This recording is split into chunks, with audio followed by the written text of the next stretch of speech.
Ben maintenant, on va parler avec prise en charge globale du patient diabétique de type 2 pour optimiser la prévention du risque cardiovasculaire avec le professeur Baguet qui va parler un petit peu de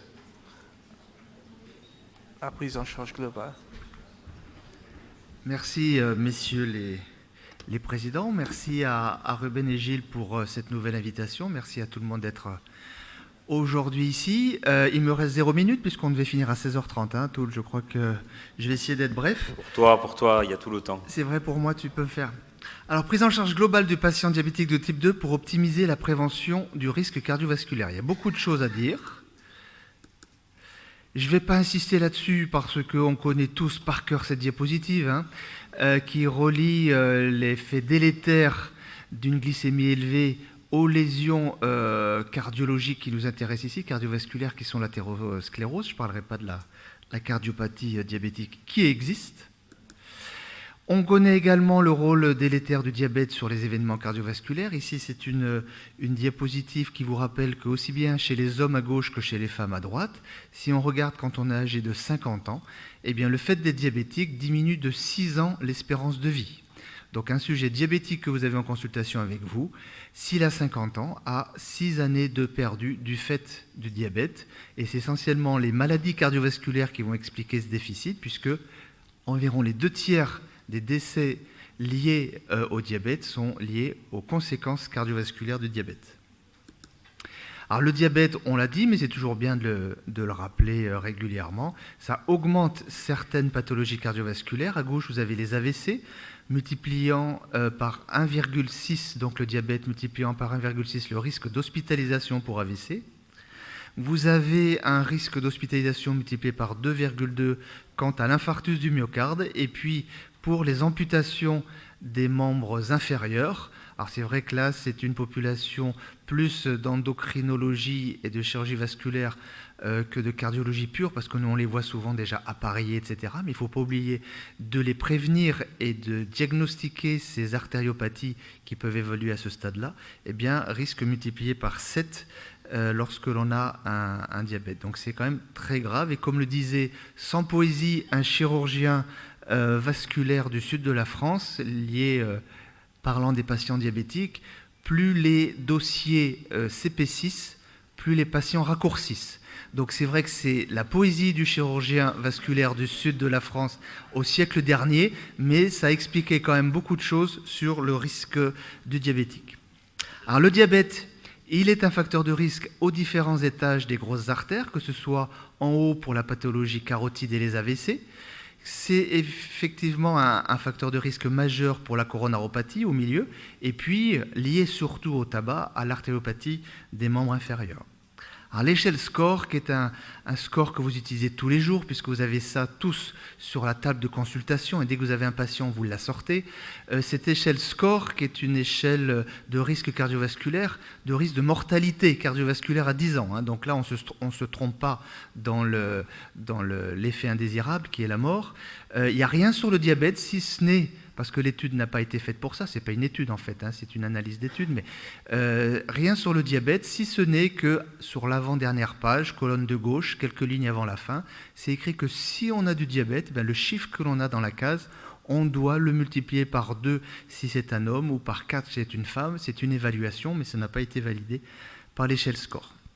Alors, dès que je parle de quelque chose, il faut toujours que je place le syndrome d'apnée du sommeil quelque part. Donc il va falloir faire une session dédiée, je pense, un jour là-dessus, Ruben et Gilles.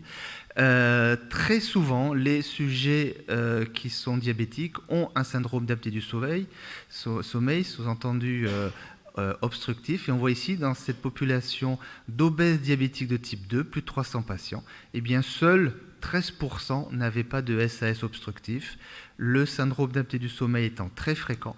Et si l'on regarde un petit peu le risque de développer un diabète de type 2 selon qu'on soit apnéique en rouge ou non apnéique en gris, on voit qu'il y a un surrisque, indépendant des facteurs confondants éventuels, surrisque de développer un diabète lorsque l'on est apnéique. Alors, prise en charge de ces patients-là, prise en charge en médecine générale, prise en charge en cardiologie. Alors là, je vais passer un petit quart d'heure dessus, puisqu'on a le temps, pour lire toutes les lignes. Non, juste pour dire que Ces recommandations diabète HAS 2015 nous disent qu'il faut rechercher les complications cardiovasculaires par les examens annuels suivants, que je ne vais pas décrire puisqu'on peut les retrouver sur le site de la HAS. Surveiller les facteurs d'aggravation du risque cardiovasculaire. Rechercher une hypertension artérielle, ça ne mange pas de pain, mais il faut aussi bien la rechercher avec les outils adéquats. Rechercher une dyslipidémie, on en a parlé, pour l'instant on reste sur l'EAL, l'exploration d'une anomalie lipidique. Les APO c'est très intéressant, mais pour l'instant ce n'est pas dans la pratique courante. Et puis chose importante, c'est ce que dit la HAS, consultation cardiologique et ECG de repos une fois par an. Donc les patients diabétiques de type 2 doivent avoir une évaluation cardiovasculaire tous les ans, comprenant au minimum, en plus de l'examen clinique, un électrocardiogramme.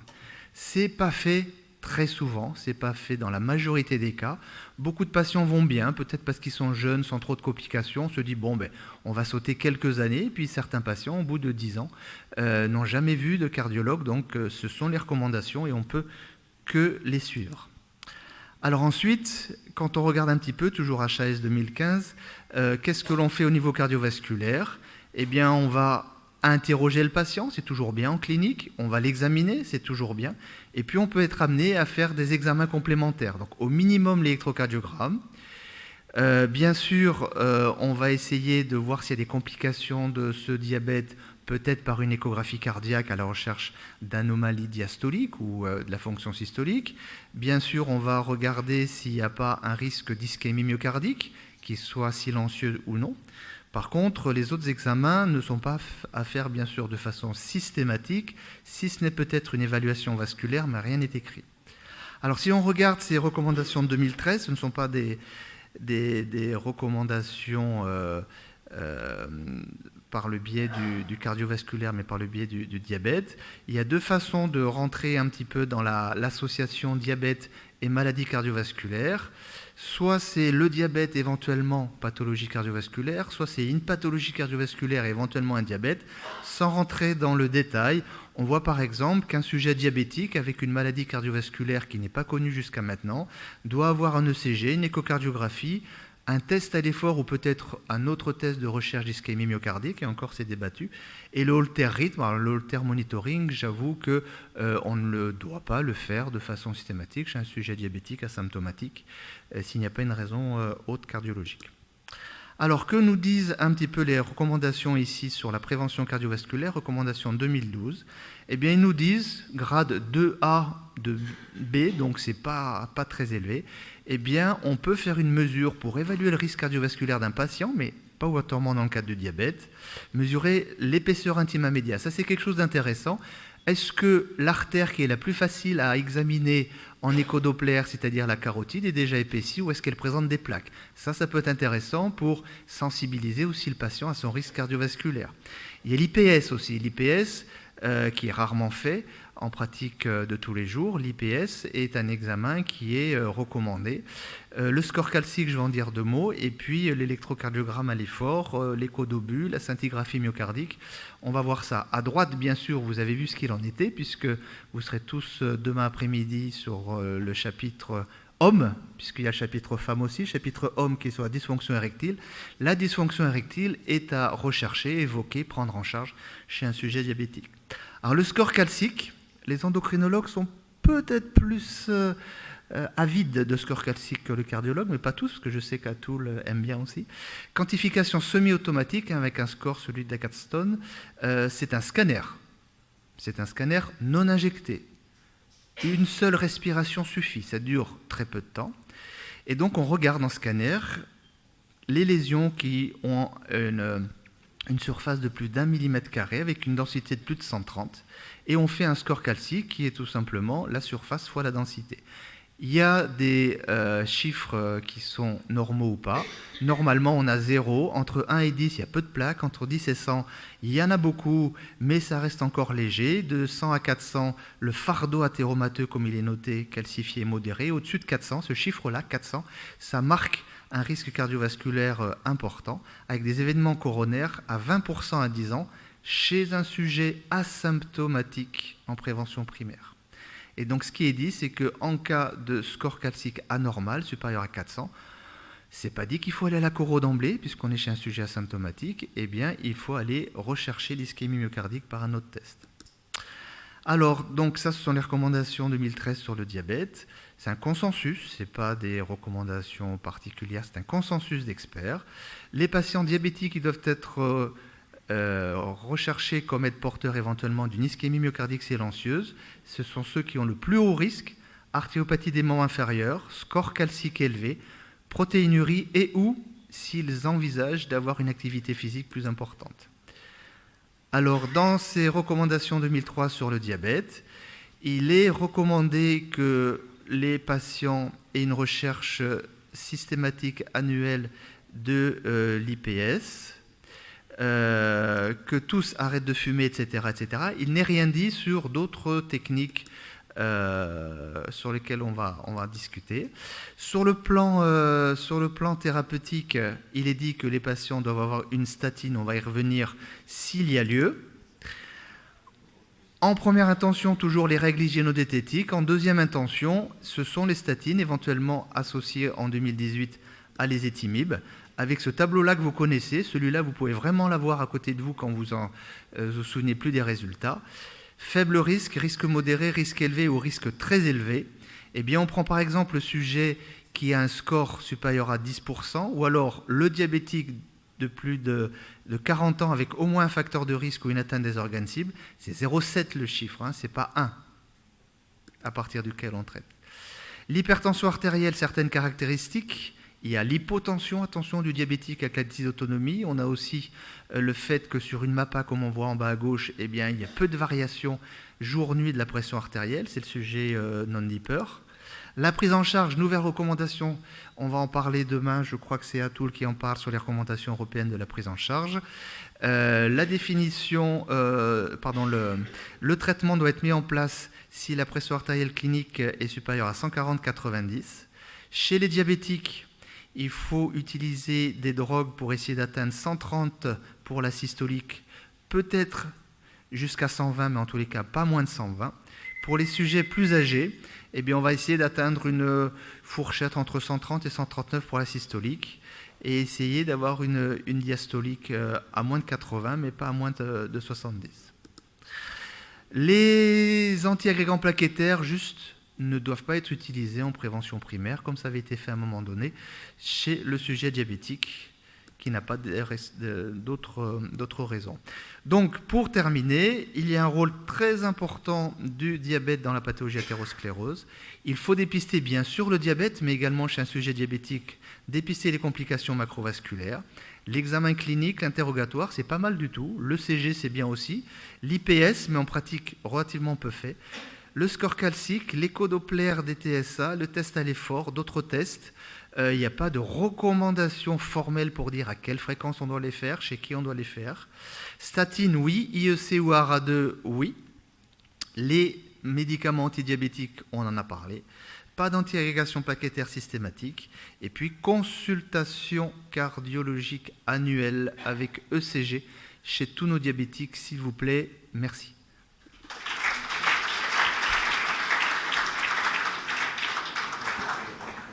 Merci Jean-Philippe, ça fait une bonne petite synthèse de la journée finalement, parce que c'est tous les thèmes qu'on a essayé d'aborder durant cette session, l'impact microvasculaire, macrovasculaire, le choix du traitement diabétique, la gestion des lipides.